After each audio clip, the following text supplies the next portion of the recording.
Hi students, welcome to MV academy. This is Vijay sir. Student, इस video में हम लोग महाराष्ट्र बोर्ड न्यू सिलेबस का मैथ्स 1 चैप्टर नंबर 5 वेक्टर्स का ये टॉपिक कवर करने वाले हैं। अब तक हम लोग एक्सरसाइज 5.2 तक कंप्लीट कर लिए, ठीक है। अब ये टॉपिक्स में देखो क्या है। फर्स्ट हम लोग क्या कवर करने वाले हैं, scalar product of two vectors, then projection of vector, मतलब एक वेक्टर का दूसरे पे प्रोजेक्शन क्या रहेगा वो, देन थ्री डायमेंशनल ज्योमेट्री, इसमें direction angles, direction ratios, direction cosines होता है, और एक्सरसाइज 5.3 के कुछ questions, question number 1, question number 2 और क्वेश्चन नंबर 3, इन क्वेश्चंस को सॉल्व करेंगे हम लोग इस वीडियो में। तो चलो देखते हैं स्टूडेंट।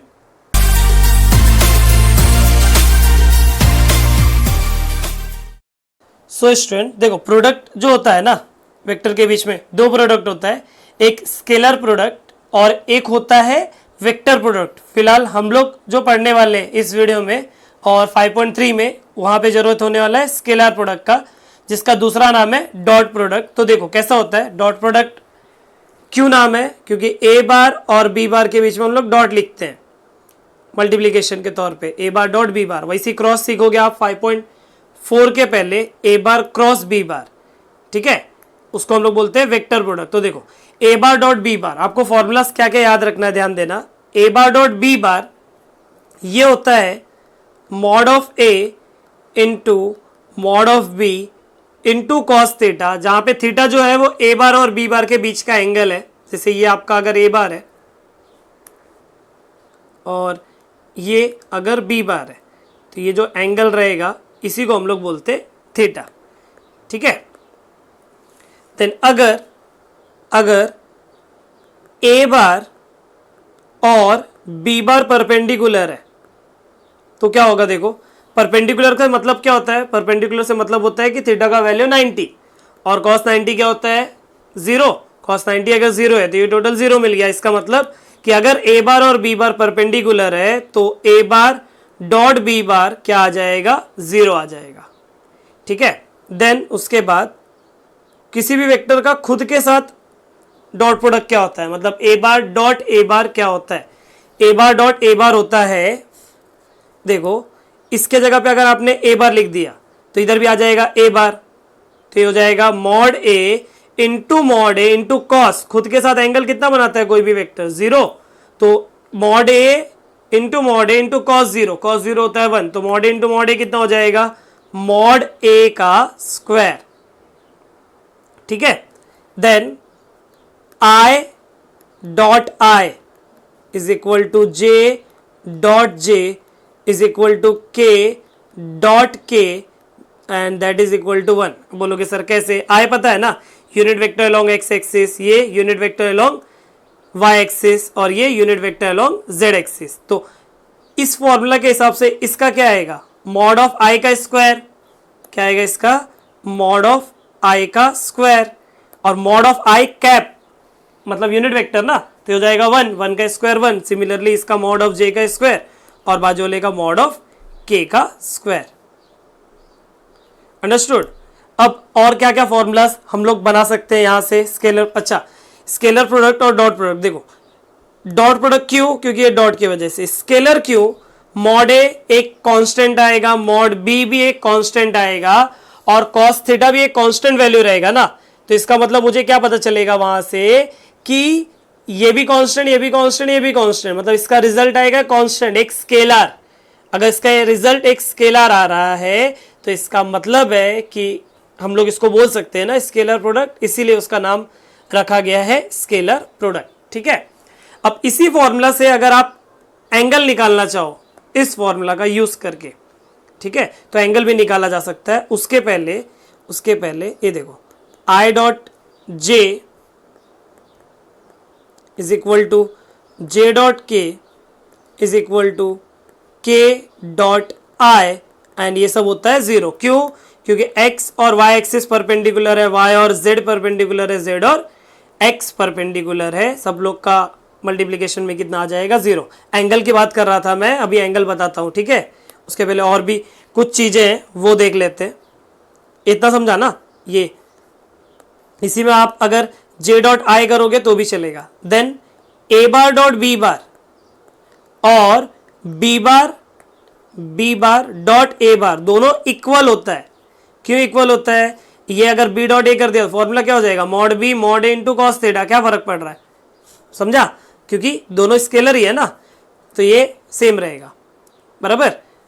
अभी अगर आपको अगर ए बार का वैल्यू दिया हुआ है a1i plus a2j plus a3k and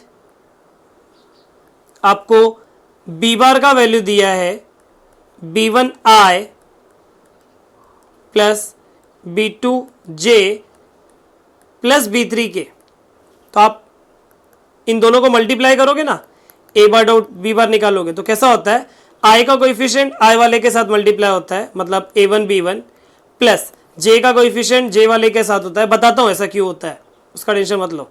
और के वाले का कोएफिशिएंट के वाले के साथ मल्टीप्लाई होता है। क्या होता है, क्या बोला, आई का कोएफिशिएंट आई वाले के साथ प्लस जे का जे वाले के साथ प्लस के का के वाले के साथ। क्यों होता है स्टूडेंट ऐसा, देखो ये जो है सबसे मल्टीप्लाई होगा, ये जब इससे होगा तो a1 b1 into I dot I dot I 1 हो गया, तो a1 b1 बचा। Then a1 b2 I dot J क्या होता है, 0 होता है। मतलब ये जब खुद वालों के साथ मिलेगा, आई है तो आई वाले के साथ मिलेगा तो बचेगा कुछ, लेकिन जब आई जो है वो जे या के वाले के साथ मिलेगा तो ये दोनों वाला मल्टीप्लीकेशन 0 आएगा ना। सेम तरीके से ये जब इससे मल्टीप्लाई होगा तो 0 होगा, इससे मल्टीप्लाई होगा तो a2 इंटू बी2 इंटू 1 आएगा, तो a2 b2 बचेगा। वो लॉजिक पे ये हुआ, बराबर। एक एग्जांपल देख लेते हैं, एक एग्जांपल जैसे समझ जाओ, ए बार आपको दिया है 2i plus 3j minus 5k और आपको बी बार दिया है 3i minus 5j plus 7k और आपको ए बार डॉट बी बार निकालने को बोल दिया, तो क्या करोगे, पहला तो ऐसा डॉट में लिख लेना, क्या 2i plus 3j minus 5k और डॉट में 3i minus 5j plus 7k। ठीक है, अभी क्या बोला था, i का कोएफिशिएंट i वाले के साथ, मतलब ये हो जाएगा 2 इंटू 3 डायरेक्ट चलता है, plus 3 into minus 5 minus 5 into 7। क्या किया मैंने, i का कोएफिशिएंट i वाले के साथ, देन j का कोएफिशिएंट j वाले के साथ, देन k का कोएफिशिएंट k वाले के साथ मल्टीप्लाई कर दिया, तो हो जाएगा 6 माइनस 15 माइनस 35, तो हो गया minus 9 minus 35, that will be minus 44। ये हो गया अपना final answer A bar dot B bar का। ठीक है, तो ये आपका जस्ट एक बेसिक कैसे करना ए बार डॉट बी बार का वैल्यू निकालना कैसे, वो आपको सिखा दिया। ठीक है, अभी चलते हैं वो एंगल वाला जो फॉर्मूला बता रहा था वो फॉर्मूला के पास। देखो यहां से अगर आप कॉस थीटा निकालोगे इस फॉर्मूला से, तो कॉस थीटा क्या मिलेगा आपको, ए बार डॉट बी बार और अपॉन में mod A into mod B. तो यहाँ पे मेरे को क्या सीखने को मिल रहा है कि कॉस थीटा का वैल्यू आपको क्या बोला मैंने, कॉस थीटा होता है A bar dot B bar upon mod of A into mod of B. अब देखो स्टूडेंट, ये तो चलो पॉजिटिव आएगा, मैग्नीट्यूड ये भी पॉजिटिव, लेकिन डॉट प्रोडक्ट ऐसा पॉजिटिव निगेटिव जीरो कुछ भी हो सकता है ना, बराबर ना। और एंगल जो है वो भी दो वेक्टर के बीच में एंगल कुछ भी हो सकता है, कुछ भी से मेरा मतलब या तो वो एक्यूट हो सकता है या तो वो राइट एंगल हो सकता है, बराबर ना, या तो वो ऑब्ट्यूस हो सकता है। ध्यान देना क्या बोल रहा हूं, एक्यूट मतलब 90 से कम अगर इधर मैं रखूंगा तो कॉस थीटा क्या रहेगा, कॉस थीटा रहेगा पॉजिटिव, बराबर, कॉस थीटा क्या रहेगा पॉजिटिव। तो देखो for acute angle cos theta positive रहेगा। अगर ये पॉजिटिव मतलब ये लोग भी पॉजिटिव, और अगर ये पॉजिटिव तो इसका मतलब है कि ए बार डॉट बी बार भी क्या रहेगा, पॉजिटिव रहेगा, दैट इज ग्रेटर देन 0। समझा। सेम लॉजिक से अगर राइट एंगल रहा अपना थीटा, अगर अपना थीटा राइट एंगल रहा तो ए बार डॉट बी बार क्या आ जाएगा, 0 हो जाएगा, बराबर ना। आप लोग डायरेक्ट यहां पे इस फॉर्मूला में पुट करके भी देख सकते हो। और वैसे ही ऑब्ट्यूस एंगल के लिए फॉर ऑब्ट्यूस एंगल के लिए क्या होता है, ए बार डॉट बी बार जो रहता है वो लेस देन 0 रहता है, क्योंकि कॉस थीटा निगेटिव होगा। ठीक है स्टूडेंट, तो इसी के साथ अपना जो बेसिक था ना, बेसिक मतलब आपका डायरेक्ट फॉरवर्ड, इसके साथ में जो भी फॉर्मूलाज थे था वो मैंने पूरा कवर कर दिया। अभी इसके बाद में जो फॉर्मूलाज है ना वो प्रोजेक्शन रिलेटेड फॉर्मूला है, तो चलो उसको देख लेते हैं। देखो स्टूडेंट, अभी प्रोजेक्शन ऑफ वेक्टर पढ़ना है, तो प्रोजेक्शन ऑफ वेक्टर मतलब अगर समझ जाओ, लिखा हुआ है आपके सामने projection of B bar on A bar, projection of B bar on A bar. तो देखो ये एक वेक्टर ए बार है और ये आपका बी बार, तो बी बार को ए बार के ऊपर प्रोजेक्ट करो, मतलब ए बार के परपेंडिकुलर डायरेक्शन से अगर आप देखोगे, ऐसा आप देखोगे नीचे की तरफ, तो ये जो लाइन है इसका शेडो आपको कहाँ दिखेगा, इसका शेडो आपको कुछ यहाँ पे दिखेगा, बराबर, एकदम परपेंडिकुलर देखना है। ठीक है, तो ये जो दिख रहा है ना, इसी को बोलते हैं projection of B bar on A bar, जो अभी मैंने यहाँ पे बनाया। तो ये देखो, अगर आप एक राइट एंगल ट्राइंगल देखोगे और ए बार और बी बार के बीच का एंगल समझ जाओ थीटा है। ठीक है, ये आपका हाइपोटेनस हो गया और इस ट्राइंगल का ये बेस है और ये हाइट है। एडजेसेंट वाला क्या होता है, एडजेसेंट वाला हाइपोटेनस का कॉस होता है, मतलब अगर इसका मैग्नीट्यूड की बात करूं तो इसका मैग्नीट्यूड आएगा mod of B into cos theta, right. तो projection of B bar on A bar, इसमें ना स्टूडेंट दो फॉर्मूला है प्रोजेक्शन के अंडर में, एक स्केलर प्रोजेक्शन होता है जिसमें हम लोग सिर्फ ये कंसीडर करेंगे, और एक वेक्टर प्रोजेक्शन होता है जिसमें इसका डायरेक्शन भी कंसीडर करेंगे। ठीक है, तो देखते हैं। देखो पहला स्केलर प्रोजेक्शन ऑफ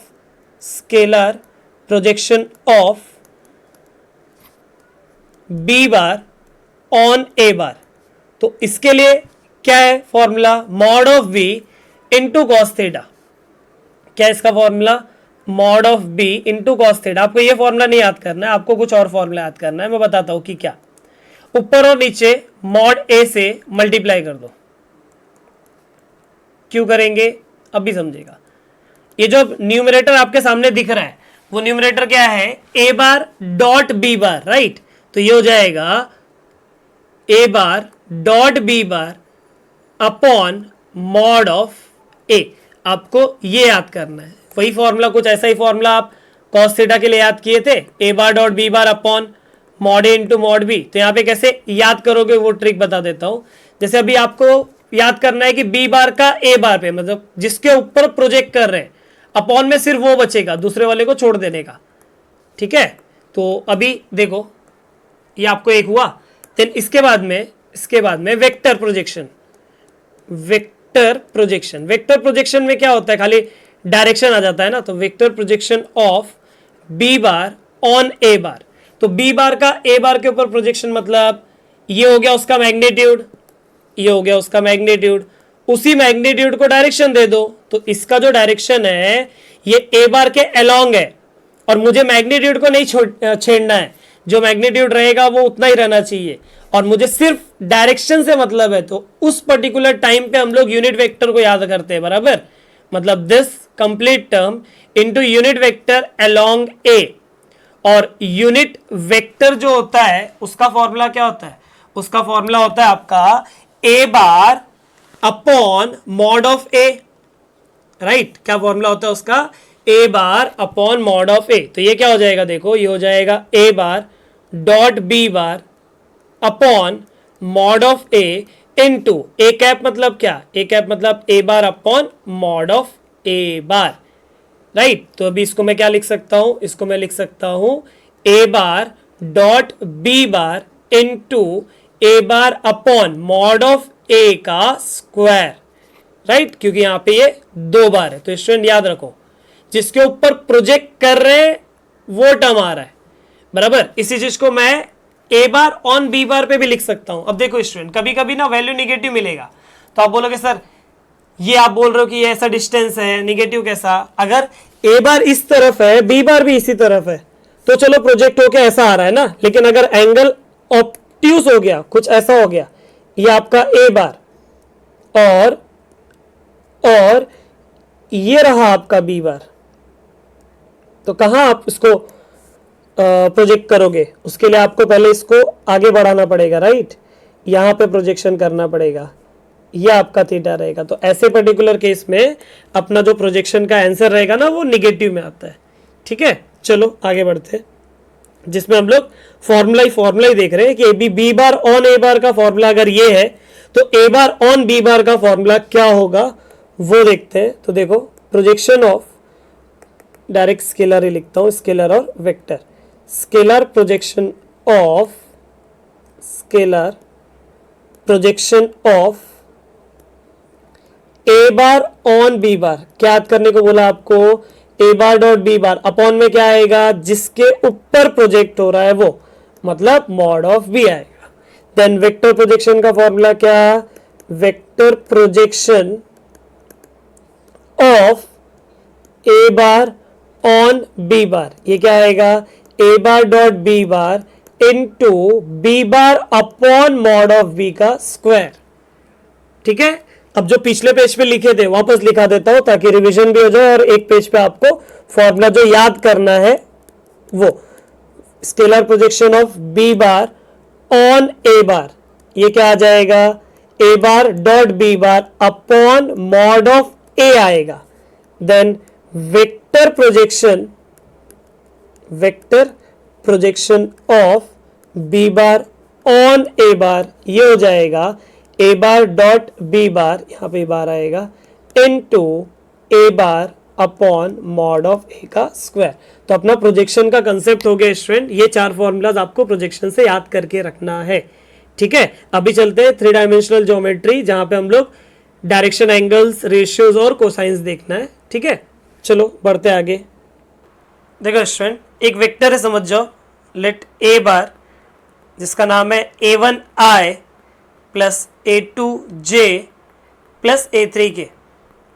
ठीक है, तो ये जो वेक्टर है ना, ये वेक्टर देखो हवे में कैसे रहेगा, ऐसा, ये आपका ओरिजिन हो गया, बराबर, और उसके बाद ये वेक्टर हो गया।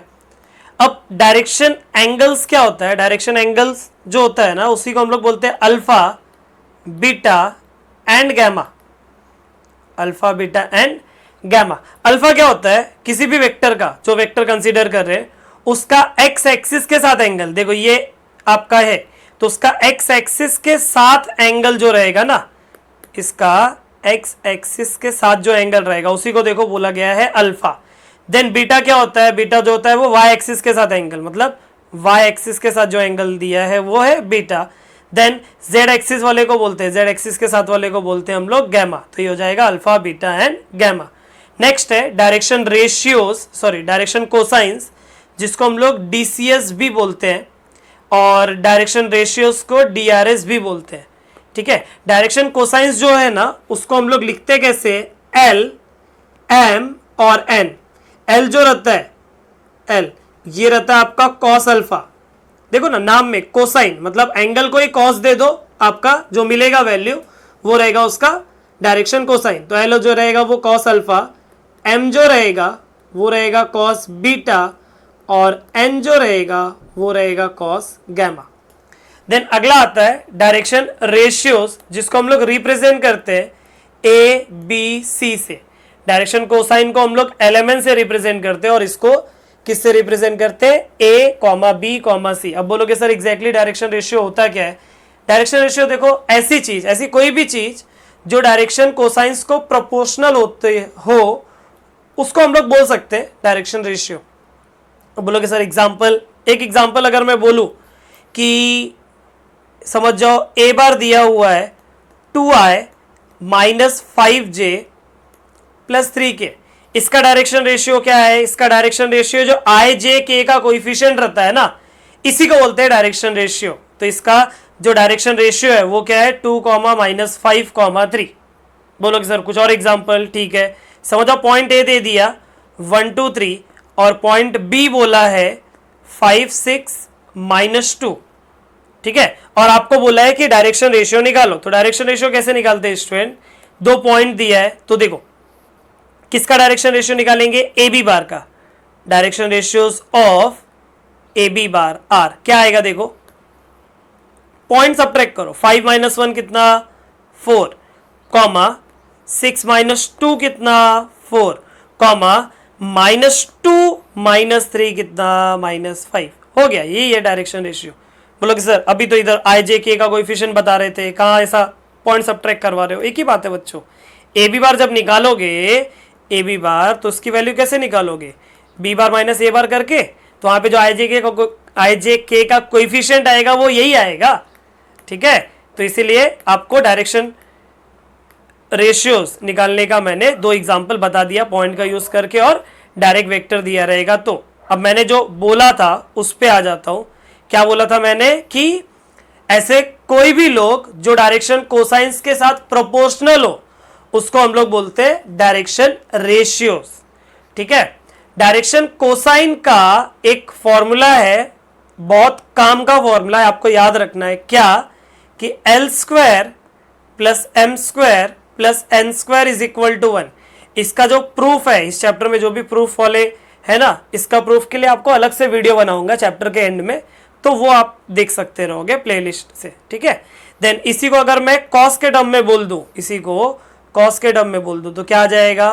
Cos square alpha plus cos square beta plus cos square gamma is equal to 1। मतलब कोई भी लाइन तभी एग्जिस्ट हो सकती है अल्फा बीटा गैमा की वैल्यूज होके जब ये चीज पॉसिबल हो तब। ऐसा नहीं कि एक लाइन बोल दिया और अज्यूम कर लेते कि अल्फा 30 डिग्री है, बीटा आपका 90 डिग्री है, गैमा आपका वापस 75 डिग्री है, ऐसा एक एग्जांपल।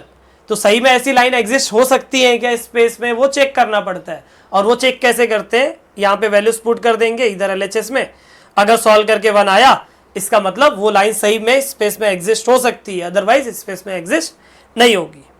अंडरस्टूड? तो अभी वो डायरेक्शन रेशियो और डायरेक्शन कोसाइंस में रिलेशन क्या है वो देखते हैं। तो रिलेशन के लिए देखो स्टूडेंट, मैंने अभी क्या बोला था कि डायरेक्शन कोसाइंस और डायरेक्शन रेशियोज ये दोनों प्रोपोर्शनल होते हैं। समझो, इसको मैंने ले लिया लैम्डा, ये जो रेशियो है उसको मैंने अज्यूम कर लिया लैम्डा, ठीक है। तो यहां से एल क्या मिल जाएगा? एल मिल जाएगा ए लैम्डा, या तो लैम्डा ए, एम मिल जाएगा लैम्डा बी, एन मिल जाएगा लैम्डा सी। फिर बोलेंगे हम लोग कि L square plus M square plus N square होता है 1। पुट कर दो इन्हीं लोगों को, तो ये हो जाएगा लैम्डा स्क्वायर ए स्क्वायर, बराबर। तो लैम्डा स्क्वायर कॉमन ले लो सब में से, क्या बचेगा? A square plus B square plus C square is equal to 1। यहाँ से मुझे लैम्डा स्क्वायर क्या मिल जाएगा? 1 upon A square plus B square plus C square. अब अगर मैंने स्क्वायर रूट लिया तो लैम्डा एक कांस्टेंट है ना, प्लस माइनस दोनों हो सकता है, तो प्लस माइनस 1 अपॉन ये हो जाएगा रूट में A square plus B square plus C square, ठीक है। अभी इसी टर्म को अगर मैंने यहां पे पुट कर दिया इन जगहों पे तो रिलेशन मिल जाएगा। क्या मिलेगा रिलेशन? एल मिलेगा plus minus A upon square root of A square plus B square plus C square. Then N मिलेगा plus minus B upon square root of A square plus B square plus C square. Sorry N नहीं, यहाँ पे M आएगा, ठीक है। Then आपको N मिल जाएगा plus minus C upon square root of A square plus B square plus C square. एक एग्जाम्पल के तौर पे अगर मेरे को ए बार दिया है 2i plus 3j then plus 5k, एक एग्जाम्पल, ठीक है। तो यहाँ पे इस पर्टिकुलर जगह पे डायरेक्शन रेशियो और कोसाइन अगर निकालना है तो कैसे निकालूंगा? डायरेक्शन रेशियोज आर क्या? 2 3 5, क्या? आई जे के का coefficient. Then direction cosines are कैसे निकालेंगे? Plus minus 2 upon square root of 2 का स्क्वायर प्लस 3 का स्क्वायर प्लस 5 का square, comma plus minus 3 upon square root of same term that is 2 square plus 3 square plus 5 square, then comma plus minus 5 upon square root of 2 square plus 3 square plus 5 square. That is क्या मिल जाएगा, plus minus 2 upon, ये हो गया 4, ये 9 13, 13 और 25 38, तो ये हो जाएगा square root of 38, then comma plus minus 3 upon square root of 38, then comma plus minus 5 upon square root of 38। ये हो गया आपका बेसिक नॉलेज। ठीक है, आप ध्यान दोगे कि इनका स्क्वायर आप ऐड करोगे तो आपको गारंटी है आंसर कितना मिलेगा, 1। ठीक है, ये पूरा बेसिक नॉलेज हो गया। अभी हम लोग एक्सरसाइज 5.3 के स्टार्टिंग के 3 क्वेश्चंस भी सॉल्व करने वाले। ठीक है, जिसमें फर्स्ट क्वेश्चन जो है ना आपका वो 5.4 को रिलेटेड है, तो उस पर्टिकुलर क्वेश्चन के लिए वो कंसेप्ट सिखा के फिर क्वेश्चन कराऊंगा। तो चलो देख लेते हैं उस क्वेश्चन को भी। सो देखो स्टूडेंट, इस वीडियो में हम लोग एक्सरसाइज 5.3 का 3 ही क्वेश्चन सॉल्व करने वाले हैं, क्वेश्चन नंबर 1, 2 और 3। ठीक है, वीडियो काफी बड़ा हो जाएगा नहीं तो, और बाकी आगे का देखेंगे अगले वीडियो में। तो सबसे पहला क्वेश्चन जो है ना वो थोड़ा सा अजीब है। अगर इस एक्सरसाइज का अगर मेरे को मेथड यूज करना है ना तो काफी कॉम्प्लिकेटेड मेथड हो जाएगा। तो यहाँ पे जो मैं मेथड अभी यूज करूंगा ना वो आपको 5.4 के कंसेप्ट में, मतलब क्रॉस प्रोडक्ट और जिसको हम लोग वेक्टर प्रोडक्ट बोलते हैं ना, उसके कंसेप्ट में मिलने वाला है ये चीज। तो वो कंसेप्ट थोड़ा सा मैं यहाँ पे आपको बता देता हूँ कि क्या है कंसेप्ट। आप फिजिक्स में पढ़े हो ये चीज कि ये समझ जाओ आपका ए बार है, ठीक है, ये आपका बी बार है। अगर मैं ए बार क्रॉस बी बार करूं, वो सुने रहोगे ना राइट हैंड थंब रूल, ए से बी की तरफ अपने जो चारों उंगली है वो बेंड करो, तो आपका जो थंब रहेगा वो डायरेक्शन देगा आपका इसका, किसका, ए बार क्रॉस बी बार का। मतलब जो ए बार क्रॉस बी बार रहता है वो ए और बी दोनों को परपेंडिकुलर रहता है। मतलब ये जो प्लेन रहेगा उस प्लेन के ऊपर ये परपेंडिकुलर रहेगा, ए बार क्रॉस बी बार। ठीक है, अब जैसे यहां पे इन लोगों ने यू और वी करके बोला है, तो यू और वी दोनों को परपेंडिकुलर, मतलब मुझे क्या कंसीडर करना है, यू क्रॉस वी, बराबर ना। जैसे ये अगर मेरा समझ जाओ यू है, ये अगर वी है, तो यू क्रॉस वी जो रहेगा, ये जो परपेंडिकुलर है ये दोनों को परपेंडिकुलर हो गया। लेकिन बात यह है कि परपेंडिकुलर बोला, अपवर्ड डाउनवर्ड नहीं बोला है, परपेंडिकुलर। एक अगर ये पॉसिबिलिटी है तो एक पॉसिबिलिटी तो ये भी है ना। तो अगर ये इसको मैं प्लस कंसीडर कर रहा हूं तो ये माइनस भी होगा, क्योंकि आपको काम क्या करना है, आपको डायरेक्शन जो है वो अपोजिट है, और अपोजिट डायरेक्शन मतलब वेक्टर में साइन चेंज कर देना होता है, बराबर। तो ध्यान देना, देखो ये हटा देता हूं पहले। देखो यहां पे आपको फॉर्मूला क्या पढ़ना है स्टूडेंट, वो देखो, यूनिट वेक्टर, यूनिट वेक्टर एक कैप कैसे निकालते थे, ए बार अपॉन मॉड ए, मतलब उस वेक्टर को उसी के मैग्नीट्यूड से डिवाइड कर दो तो वो हो जाता है यूनिट वेक्टर, राइट। तो यहां पे हमको यूनिट वेक्टर किसका निकालना है, इन दोनों को परपेंडिकुलर। तो इन दोनों को जो परपेंडिकुलर रहेगा वो कौन रहेगा, वो रहेगा u क्रॉस v, और इनको अगर इन्हीं के मैग्नीट्यूड से डिवाइड कर दिया जाए, मतलब जो आएगा उसको उसी के मैग्नीट्यूड से डिवाइड कर दो, तो ये किस में कन्वर्ट हो जाएगा, ये कन्वर्ट हो जाएगा आपका यूनिट वेक्टर में। लेकिन आपको क्या बोला, दो वेक्टर पॉसिबल है ना जो परपेंडिकुलर हो, एक ऊपर की तरफ तो एक नीचे की तरफ भी रहेगा, मतलब आंसर आएगा प्लस माइनस।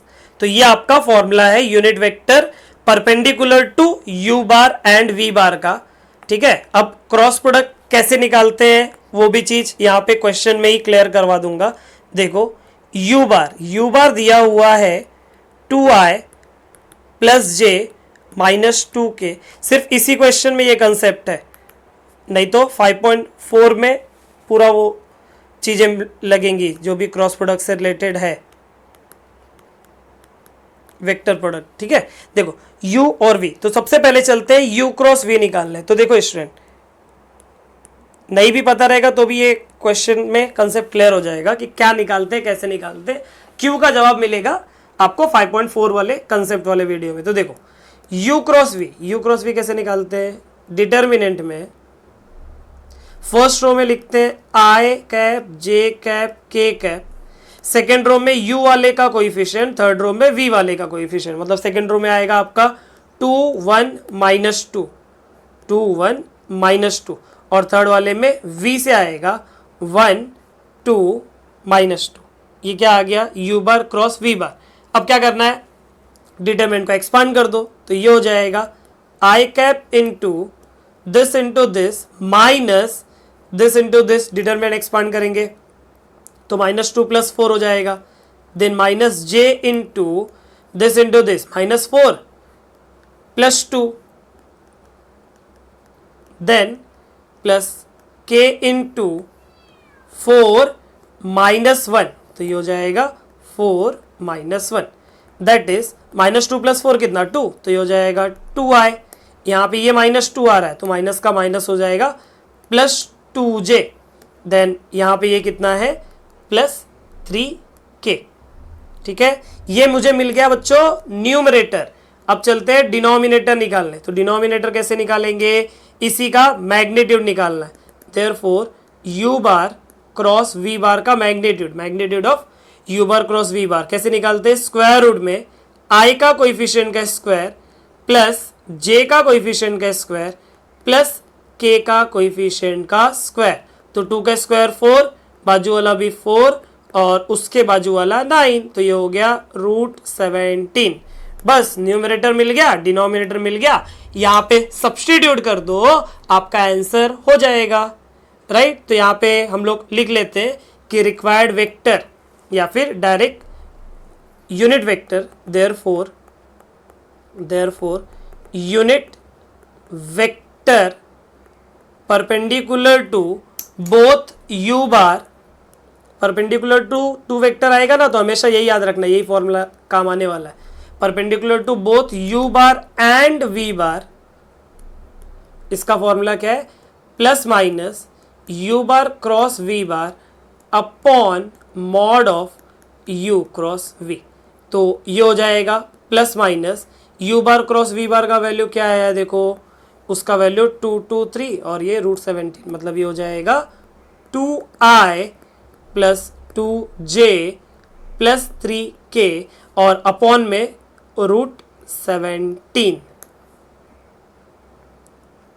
ठीक है, अभी क्या करेंगे, √17 चाहिए रहेगा तो सेपरेट कर दो, नहीं चाहिए रहेगा तो सेपरेट मत करो। ये फाइनल आंसर आप यहाँ पे भी छोड़ सकते हो। तो ये अपना फर्स्ट वाले का आंसर हो गया। क्या किया वापस बता देता हूँ, 2 को परपेंडिकुलर बोला ना, तो चुपचाप क्या करने का, क्रॉस प्रोडक्ट निकालने का, उसका मैग्नीट्यूड निकालने का और ये फॉर्मूला लगा के आंसर खत्म कर देने का। तो चलो देख लेते हैं स्टूडेंट हम लोग इसके बाद क्वेश्चन नंबर 2।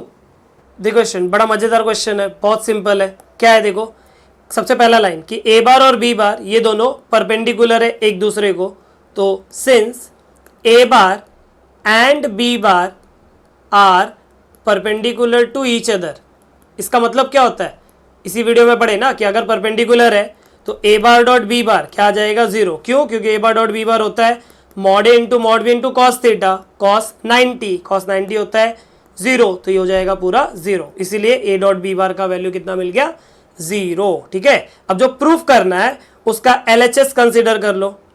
कंसीडर क्या, a bar plus b bar the whole square.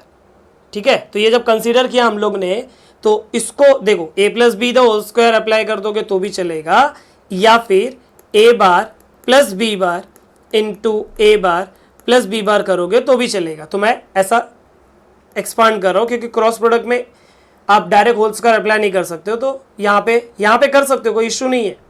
a² + 2ab + b², ठीक है कर सकते हो, बट रन दो, आप स्टेप बाय स्टेप जाओ। तो ये हो जाएगा a bar dot a bar plus a bar dot b bar plus b bar dot a bar plus b bar dot b bar. तो a bar dot a bar होता है mod a का square, then plus a bar dot b और b dot a, dot product में commutative है, मतलब आगे पीछे लिख सकता हूं, तो इसका मतलब ये a डॉट b है ना, तो a dot b plus a dot b हो जाएगा 2 times of a dot b plus ये हो जाएगा मॉड ऑफ v का स्क्वायर। a डॉट b का मतलब कितना, a डॉट b का मतलब 0, तो ये हो जाएगा मॉड a का square plus 2 into 0 plus mod b का स्क्वायर। 2 इंटू 0 0, तो क्या बचा मॉड a का स्क्वायर प्लस मॉड b का स्क्वायर। ये हो गया मेरा इक्वेशन नंबर 1। क्या मिला मुझे, a plus B the whole square मिल चुका। सेम फंडा स्टूडेंट हम लोग a minus B the whole square के लिए भी करेंगे। Now a minus B the whole square. तो ये क्या हो जाएगा, A bar minus B bar dot A bar minus B bar. चलते हैं अंदर मल्टीप्लाई कर देंगे तो ये हो जाएगा A bar dot A bar minus A bar dot B bar minus B bar dot A bar, minus का minus plus B bar dot B bar. तो ये क्या हो गया, मॉड ऑफ ए का स्क्वायर माइनस 2 टाइम्स आएगा ना A dot B plus mod of B का स्क्वायर। तो ये हो जाएगा मॉड ऑफ ए का square minus 2 into 0 plus mod B का स्क्वायर। तो ये हो गया mod A square plus mod B square. इसको हम लोग बोल देंगे इक्वेशन 2। अभी from equation 1 and 2, from equation 1 and equation 2 आपका a plus B the whole square और a minus B the whole square ये इक्वल रहेगा। क्यों इक्वल रहेगा, क्योंकि RHS जब इक्वल है तो LHS को इक्वल होने से कौन रोक सकता। ठीक है, आ जाओ लास्ट क्वेश्चन इस वीडियो का, क्वेश्चन नंबर 3। सो स्टूडेंट्स ये रहा हमारे सामने क्वेश्चन नंबर 3। देखो क्वेश्चन में क्या बोला है, c का वैल्यू फाइंड करो। ठीक है, जहाँ पे x रियल है और ये दोनों वेक्टर्स के बीच का एंगल क्या है, ऑब्ट्यूस एंगल। ठीक है, तो सबसे पहला काम, एक वेक्टर को बोल दो a बार और एक वेक्टर को बोल दो b बार। तो a बार आ जाएगा xci minus 6j plus 3k and b बार हो जाएगा xi plus 2j plus 2cxk। ध्यान देना स्टूडेंट, एकदम इजी भी नहीं है बट टफ भी नहीं है, मैं कंसेप्ट एकदम डेप्थ में सिखाऊंगा आपको, टेंशन मत लो। ऑब्ट्यूस एंगल बोला है तो vectors a bar and b bar make an obtuse angle in between them. और अगर ऑब्ट्यूस एंगल है तो इसका मतलब cos थीटा का वैल्यू लेस देन 0 होगा, और अगर cos थीटा का वैल्यू लेस देन 0 होता है, दैट इज अगर cos थीटा का वैल्यू लेस देन 0 है, cos थीटा मतलब a bar dot b bar और अपॉन में mod A into mod B is less than 0। तो ये दोनों तो हमेशा पॉजिटिव होते हैं। तो यहाँ से हमको क्या पता चल जाएगा कि a बार डॉट b बार का value is less than 0। a बार के जगह पे ये और b बार के जगह पे ये लिख दो। तो ये हो जाएगा xci then minus 6j plus 3k dot xi plus 2j plus 2cx k, this is less than 0। Then वही i का कोएफिशिएंट i वाले के साथ मल्टीप्लाई करो तो ये कितना हो जाएगा, ये हो जाएगा हमारा x स्क्वायर c बराबर देन j का j के साथ, तो 2 इंटू 6 हो जाएगा, 2 इंटू 6 हो जाएगा आपका 12।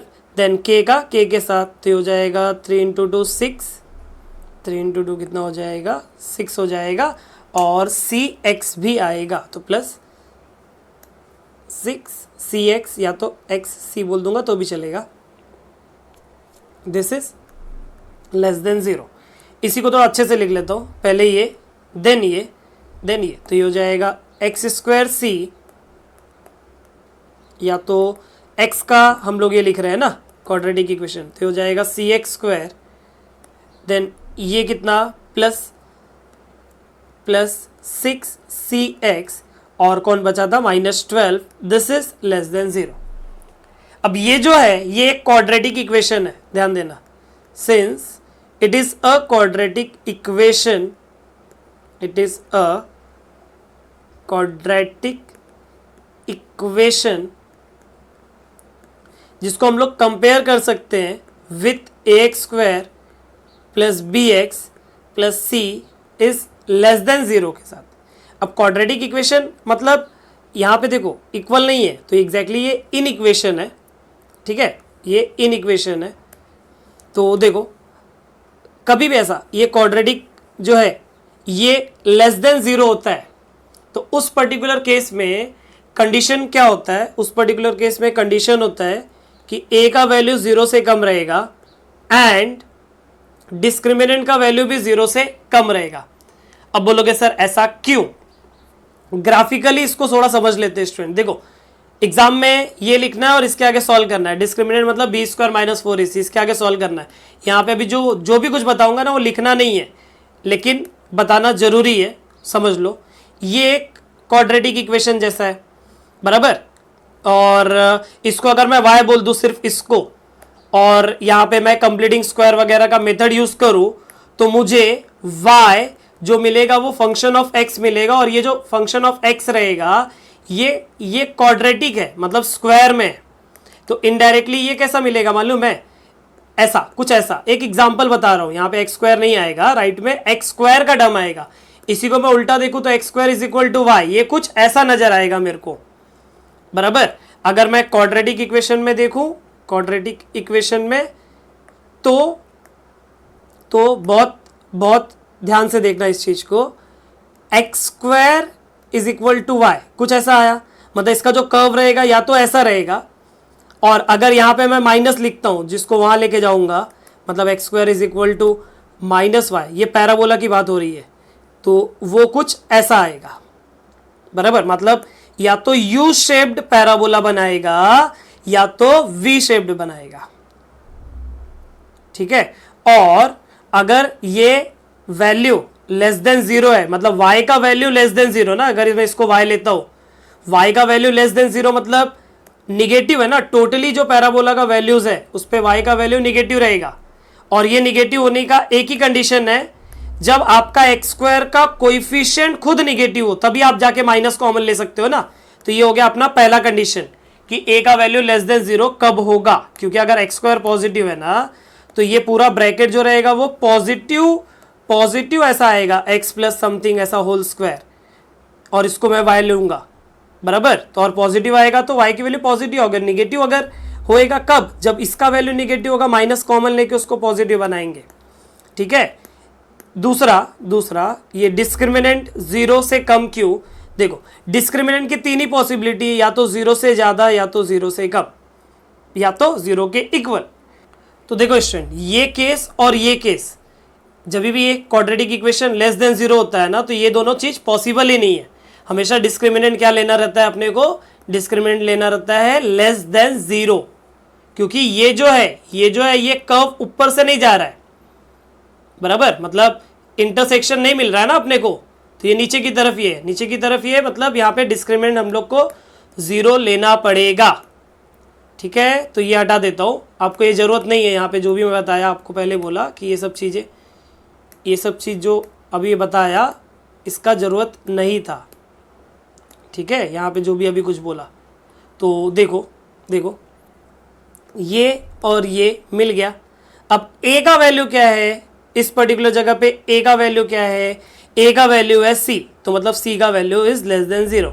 एंड डेल्टा मतलब b square minus 4ac, delta मतलब b square minus 4ac is less than 0। b का वैल्यू क्या, b का वैल्यू है 6c, तो 6c का स्क्वायर माइनस 4, a का वैल्यू क्या है, a का वैल्यू है c, और c का वैल्यू है minus 12, this is less than 0। ये हो जाएगा 36c square, minus of minus is plus, 48c is less than 0। I think मैं 12c कॉमन ले सकता हूँ, तो क्या बचेगा 3c plus 4 is less than 0। 12 को भगा दूंगा अगर मैं 0 के अपॉन में, तो c into 3c plus 4, c into 3c plus 4 is less than 0। देखो स्टूडेंट, दो लोगों का मल्टीप्लीकेशन लेस देन 0 मतलब निगेटिव, दो लोग को मल्टीप्लाई करके निगेटिव कब होता है, जब उसमें से कोई एक बंदा निगेटिव है, एक बंदा पॉजिटिव है। ये पहला वाला बोलता है कि भाई मैं पहले से निगेटिव हूं, तो मतलब ये पक्का है निगेटिव है, तो दूसरे को क्या होना पड़ेगा, पॉजिटिव होना पड़ेगा। मतलब यहां से अपने को क्या पता चल जा रहा है, ये और ये अपने को क्या दे रहे हैं कि 10 c जो है ये निगेटिव है, एंड 3c प्लस 4 जो है ये पॉजिटिव है। तो इसका मतलब c का वैल्यू 0 से कम, एंड c का वैल्यू माइनस 4/3 से ज्यादा, therefore c is in between minus 4/3 and 0। तो आई होप स्टूडेंट आप लोगों को स्केलर प्रोडक्ट का पूरा कंसेप्ट क्लियर हो गया रहेगा। अगर ऐसा है तो वीडियो को जरूर लाइक और कमेंट कीजिए। चैनल पे नए हो तो चैनल को सब्सक्राइब कर लो। मिलते हैं नेक्स्ट वीडियो में, जहाँ पे हम लोग ये एक्सरसाइज के आगे क्वेश्चन सॉल्व करने वाले। Thank you.